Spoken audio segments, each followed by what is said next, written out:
Splend Récap, les infos du mois, sélectionnées par la rédaction de Splend, premier média d'investigation en Bretagne. Bonjour à toutes et à tous. Bonjour Julie. Bonjour à tous. Julie Lalouette-Geffroy, vous êtes journaliste, coordinatrice du média associatif Splend, premier média d'investigation indépendant en Bretagne. Et nous nous retrouvons pour parler de ce qu'il s'est passé du côté de Splend au mois de septembre. Et tout d'abord, focus ce mois-ci sur la nomination d'Antoine Armand en tant que nouveau ministre de l'économie, un nouveau locataire à Bercy qui pourrait faire les affaires du lobby porcin breton. Guérilla administrative et contentieuse, mise au pilori, voilà comment Antoine Armand qualifie en début d'année l'action des associations de défense de l'environnement.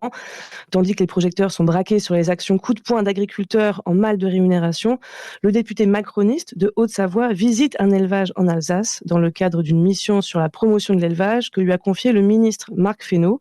Pour l'étape porcine de son Tour de France, l'énarque et normalien, âgé de 32 ans, choisit de se rendre à Landunvez dans le Finistère, dans l'exploitation de Philippe Bizien, un baron du secteur, à la fois président de la coopérative Evelup et de l'interprofession Inaport. 27 000 cochons quittent ces caillebotis chaque année, direction l'abattoir.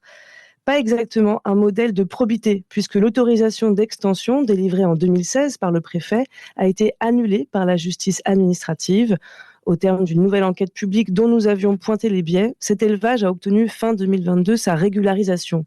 Celle-ci fait l'objet d'un nouveau recours, tandis que le pôle régional, spécialisé en matière d'atteinte à l'environnement, a ouvert une enquête à la suite d'une plainte contre X déposée par un collectif de riverains pour mise en danger de la vie et de la santé d'autrui. Alors cette rencontre nourrit manifestement la rhétorique de celui qui crée dans le même temps un groupe de soutien parlementaire à l'élevage.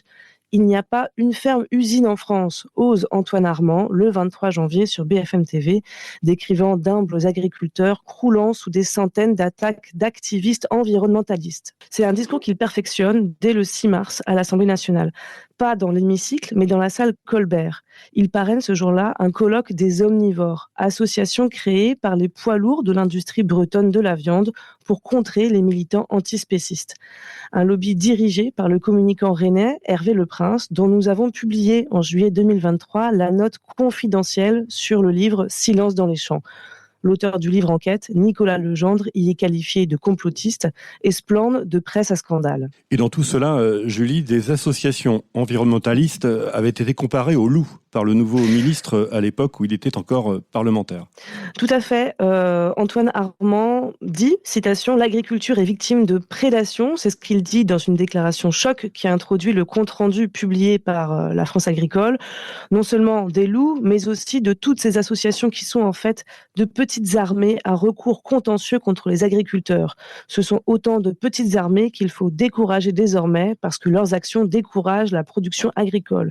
C'est ce que disait à l'époque Antoine Armand.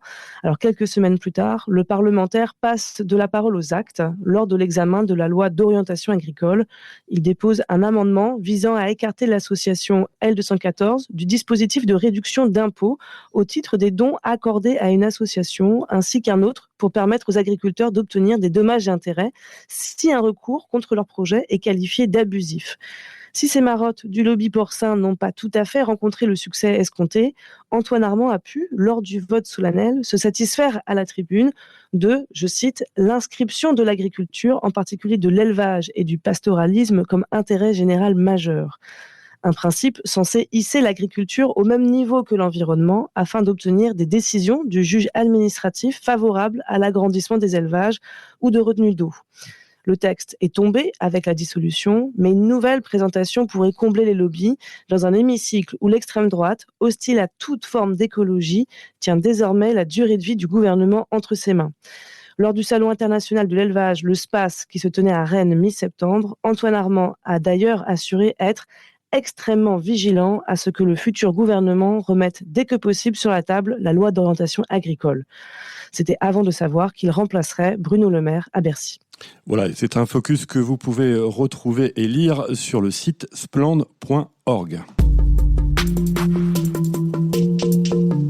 Julie, quelques infos glanées pour vous ce mois-ci sur Splend, avec tout d'abord ce titre « Artificialisation des sols, un zéro pointé à Crozon », avec un avis défavorable pour le plus intercommunal de la presqu'île. Effectivement, ce document, le plan local d'urbanisme intercommunal, est retoqué par la commissaire enquêtrice qui émet un avis défavorable. Elle explique tout simplement que la collectivité a tout faux. Au lieu de densifier les espaces déjà urbanisés, elle cherche à ouvrir près de 30 hectares de terre à l'urbanisation. Au lieu d'essayer d'enrayer le déclin démographique en construisant des logements à des prix abordables, elle laisse le terrain aux promoteurs privés. Et pour couronner le tout, l'autorité environnementale déplore une évaluation environnementale non aboutie et des insuffisances relatives à la bonne prise en compte des enjeux de consommation des sols agricoles et naturels, de biodiversité et de gestion des eaux usées et pluviales. Le journalisme selon Eureden avec le lancement d'un concours de rédaction d'articles sur l'agriculture de demain. Eh bien oui, c'est l'occasion pour les élèves de la filière agricole de découvrir un certain type de journalisme. En l'occurrence, Eureden, en partenariat avec le journal Paysan Breton, journal qu'elle détient, aux côtés du Crédit Mutuel de Bretagne et Groupama, lance un concours de rédaction d'articles sur le thème du modèle agricole idéal pour demain. Alors, selon la puissante coopérative, le concours permet de faire connaître aux étudiants les ficelles du journalisme.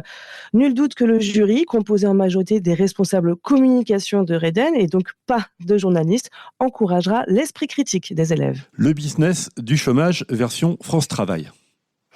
Alors, 1,650 milliard € en 5 ans, c'est ce qu'aurait dépensé France Travail en sous-traitance auprès d'entreprises privées, d'après les calculs de la CGT Chômeurs Précaires. Le syndicat a réalisé une carte interactive à partir de données issues du bulletin officiel des annonces des marchés publics. Alors, ce qu'on apprend, c'est qu'entre 2019 et 2022, la direction régionale de Bretagne aurait ainsi acheté pour 65 millions d'euros de prestations censées permettre le retour à l'emploi. Les entreprises bénéficiaires dont le siège se trouve à Rennes s'appellent Hello Work, Catalyst Conseil ou encore CLPS, l'enjeu compétences. Et puis joli focus sur un article, l'Orne, symbole d'une rivière sacrifiée à l'agro-industrie. Effectivement, l'Orne est fermée depuis 17 ans pour une pollution au nitrate et à des taux de pesticides exceptionnels. Et ça, malgré des investissements, l'Orne, qui coule de Plouvorne jusqu'à Santec, dans le Finistère Nord, reste une rivière sacrifiée avec un impact évident pour la faune, la flore et les habitants.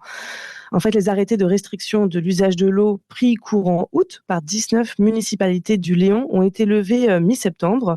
Durant l'été, le débit du Coutalzar était devenu insuffisant et les capacités de secours des partenaires interconnectés avaient atteint leurs limites, justifiaient ainsi dans Ouest France les responsables du syndicat mixte de production et de transport d'eau de l'Orne. La raison première des difficultés récurrentes d'alimentation en eau potable de ce territoire, qui va de Roscoff à Plouvorne, en passant par Plouescat et Carantec, n'est pas la sécheresse, mais bien la persistance d'une forte pollution au nitrate du fleuve côtier. Pollution qui a conduit à la fermeture du principal point de captage du syndicat il y a 17 ans.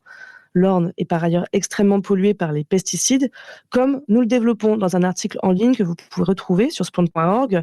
On y parle de la récente thèse de doctorat de Jennifer Laurent sur les facteurs affectant l'intégrité d'un poisson sentinelle, le flette, présente dans l'Orne comme le plus touché des 11 bassins versants bretons étudiés.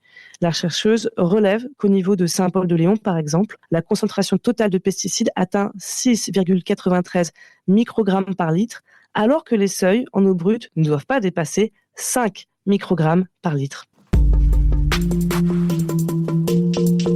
Julie, ça se passe près de chez vous. La rédaction de Splend vous invite chaque mois à vous documenter sur différents projets agricoles, industriels, d'urbanisation qui peuvent surgir près de chez vous et donc à informer également votre entourage.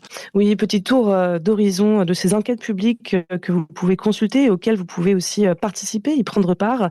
Il y a par exemple un projet au niveau de Grandchamp dans le Morbihan qui concerne la question de l'artificialisation des sols. Également des projets industriels dans le Finistère, le Morbihan, l'Ille-et-Vilaine.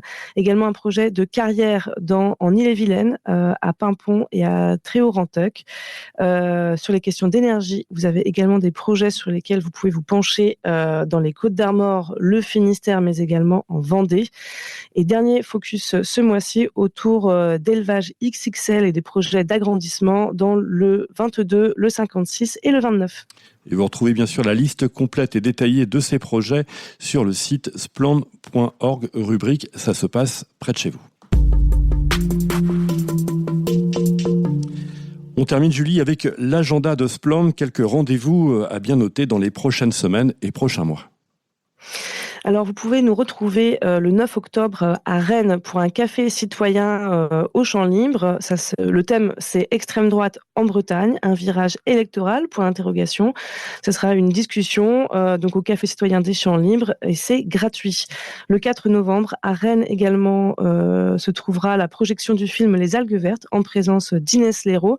Ça se passe au cinéma L'Arvor à 20h15. Mi-novembre, le 15 et 16 novembre, à Rennes toujours. Cette fois, ce sont les 50 ans du Club de la Presse de Bretagne, auquel Spland va participer avec la présence de Nicolas Legendre le 15 novembre pour parler de la protection des sources. Et le lendemain, un stand sera tenu pour parler des médias et de l'intérêt général au Champ Libre. Et ensuite, on va de l'autre côté de la Bretagne à Brest le 7 décembre au Capucin avec Juliette Cabasso-Roger de Spland qui présentera nos travaux et la manière dont on fait de l'investigation en Bretagne. Eh bien, merci beaucoup, Julie. On se retrouve le mois prochain sur nos antennes pour de nouvelles actus de Spland, premier média d'investigation en Bretagne. En attendant, pour retrouver ces actualités et les enquêtes de Spland, direction le site spland.org. Et puis, n'oubliez pas de soutenir ce média d'investigation indépendant en Bretagne. Faites un don. C'est grâce à votre soutien que ce média existe. À bientôt, Julie. À bientôt. C'était Spland Récap, les infos du mois, sélectionnées par la rédaction de Spland, premier média d'investigation en Bretagne.